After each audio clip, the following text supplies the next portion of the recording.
Ayun, good morning mga boss.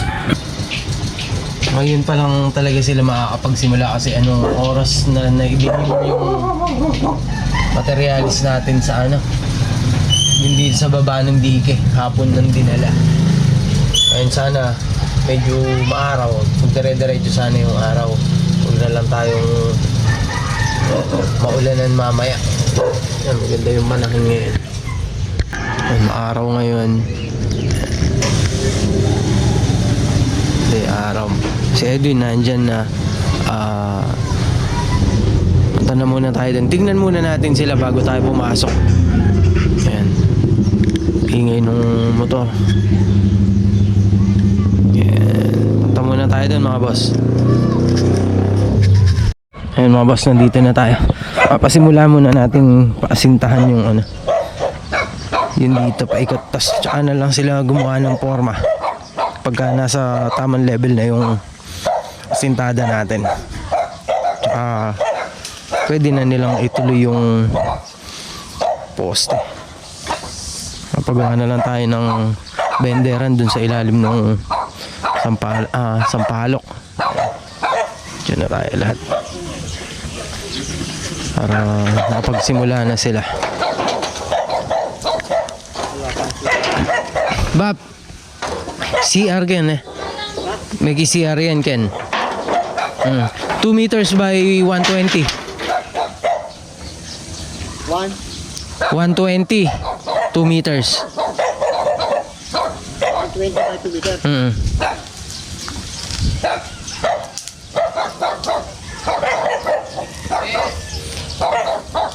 Inside Kabat. 2 meters. 2 meters.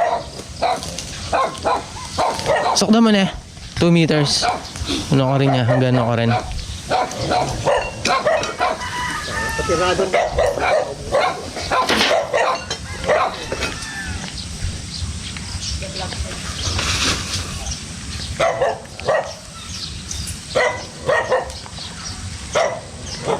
Inside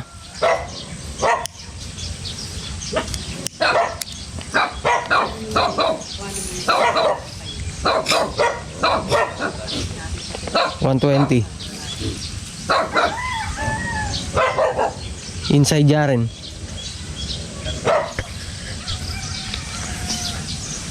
Yan.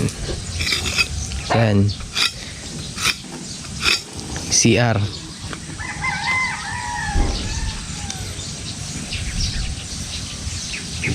Tagparang ini. Okay na. Makulpul na yun. May titanong mo kung meron doon. Ayun mga boss, yung pinaka-layout ng natin. Si Engineer Edwin. Si Engineer Edwin nandito pa. Yung layout nung guhit pala. Guhit muna yan ng CR natin dito. Gusto nila 2 meters yung haba, 120 yung lapad ng CR nya.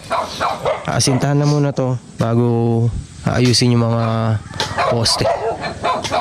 Simula sa flooring, ito yung pinaka-flooring niya. Ano lang siya, 140 cm yung taas niya. Tapos grills, tapos beam, nakahanger na beam. Tapos asintada ulit. Python board na yung flooring. Sierra. Ayan. Ayan, punta na muna tayo dun sa ginagawa natin para matapos na yung design. Hindi ko alam kung pati TV console nagpapagawa rin siya. Pinapalinis na muna rin natin to kasi papatungan na rin asintada yan. Asintahan na rin yan pati dito. Itong side na to paikot. Ayun yung taas ng dike. Ayun yung sa taas nito, mas mataas na tayo sa daan. Yan yung simple tayo. Yan, iwan na muna natin sila. Sila na muna yung bahala dito sa babalikan na lang natin sila mamayang hapon. Ayan. Hey mga boss, nandito na tayo. Siyempre bago tayo magsimula sa trabaho, papalinis muna tayo. Magpapalinis muna tayo kay Edwin, yung mga bang naging kalat dito kahapon. Pero nilinis namin yan kahapon bago umuwi. Ilalagay naman natin yung mga putol-putol para dito. Tapos, susunod na natin yung grills. Yan, kasi i-grills na rin natin itong mga bintana. Ito hindi ko alam kung tutuloy na kagad yung grills kasi stainless to. Medyo magtatagal tayo dito. Ayan. Puputulin na muna natin yung para dito. Ayan. Yung padiretsyong ganyan. Tapos yung side. Ayan. Tuloy na muna natin. Tapos yung mga ibang materialis na kulang pa para dito sa mga bintana na to. Ayan. Ganyan. Putol na. Para mailagay na natin dito.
Ayan mga boss, tapos na yung pinaka-design din niya.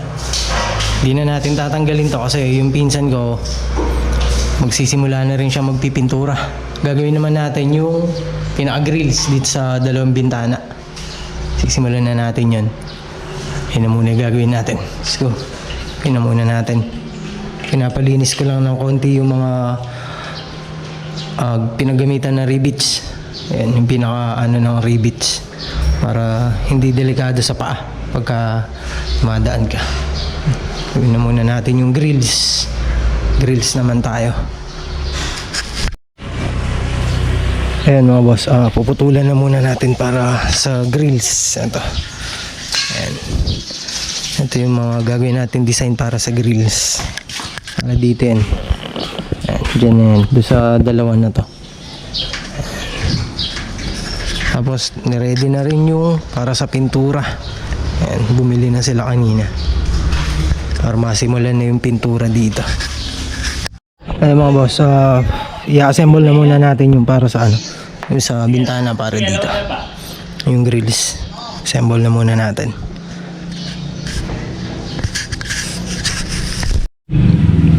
Ayan mga boss, i-assemble natin yung pinaka-design niya.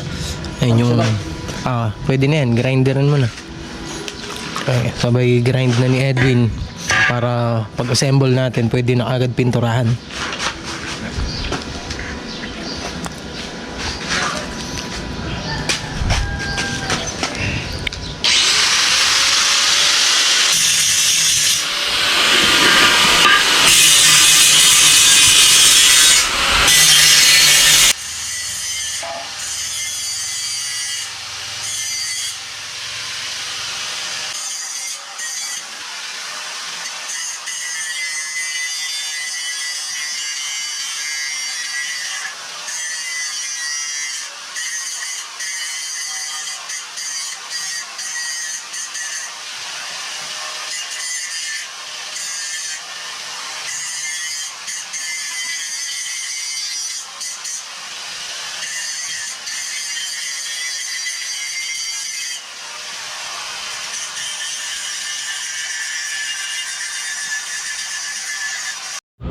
Ayun mga boss, masama na may panahon.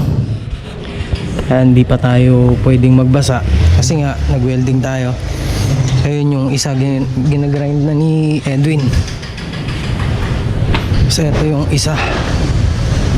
Ayan.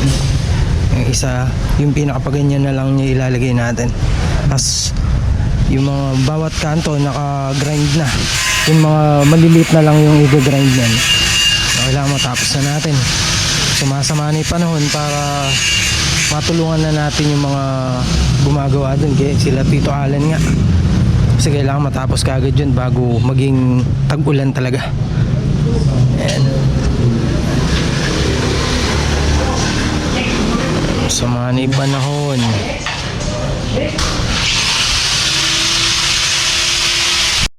Napakalakas ng ulan. Hindi tuloy tayo makauwi. Parang bumabagyo. Parang bagyo ano, Dwayne? Tinangay yung gutter oh. Sa lakas ng hangin.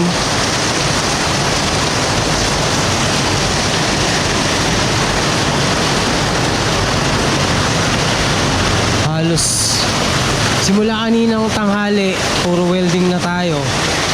Hindi tayo makauwi kaagad-agad ngayon dahil nga umuulan. Hindi pa tayo basta-basta pwedeng magbasa dahil bagod tayo kaka-welding simula kanina. Ingat-ingat lang, baka mapasma, hindi na makapagtrabaho. Antabay na lang muna kung tumila yung ulan, tsaka na lang kami uwi. Hindi ko alam kung mapupuntahan natin yun sa kabila, yung sila Tito Alan, kasi yun nga, umuulan. Ayun mga boss, hindi na tayo nakapunta dun sa ginagawa nila Tito Alan kasi madilim na rin, tapos umuulan pa. Kaya sumugod na tayo sa ulan. Sana huwag na lang magkasakit or huwag na lang mapasma.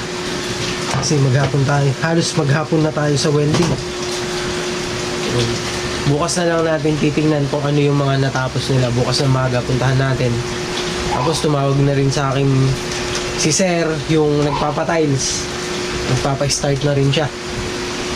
Sabi ko, humingi lang ako ng mailang araw para matapos yung ginagawa dito. Lilipat tayo sa kanya mismo. Tapos sila Tito Alan, dun na lang sila. Tapos by second week ng buwan na to, pag uwi nung pausap ko sa Pampanga, siya na may pupuntahan natin. Magdadala tayo ng ibang magtatrabaho din doon. Kaya bukas na lang tayo ulit. Kita-kita mga boss. Thank you.